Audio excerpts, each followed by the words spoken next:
Andininy fahaenina ampangaina fa mpanotikodina zaza tsy ampitaona eny hoe mpamolana hoe mpijangajanga laviko zany tompoko satria voalohany indrindra alohan'ny tenako zaho virjy tsy mbola niaraka tamin'ny vehivavy.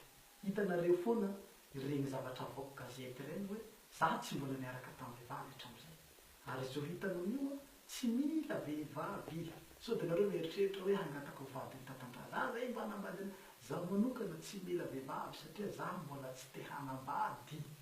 Ka raha ohatra nareo hiampangahy zany hoe mijangajanga na manodikodina zany na manolana, zavatra tsy marina zany tompoko. Voalohany indrindra zaho hitanao tena mifady ny fahamasinana, tena manamasy tena fara-tampony mihitsy.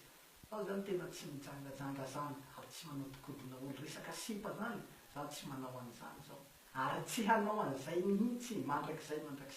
Resaka fijangajangana zany tsy ho hitanareo amiko. Betsaka moa ny fiampanganareo, tatandraza zany, mpijangajanga be zany, ary raikao tatandraza zany, mpamolana zany. Maninona zany lotonareo ohatran'ireny? Na dia ho lotonareo ohatran'izany zany tsy haloto mihitsy satria Jesosy anie naneraka ahy, ary tsy handoto ahy mihitsy satria mahita ny zavatra ataoko mandrakariva Jesosy. Ka eto aho zany dia mampitandrina anareo, aza lahy mabaraka ohatran'ireny aho zalahy. Zavatra tsy marina ohatran'ireny aza atao amiko ireny fa tsy mety. Ka eto aho zany dia manazava aminareo fa zaho mbola virjiny ary tsy mbola niaraka tamin'ny vehivavy hatramin'izay mandrakizay. Ka mampitandrina aho zany aza manala baraka fa manjary déformation publique zany manala baraka. Ka mazava aminao angamba zay andiny fahaenina zay ka mankasitraka nanaraka.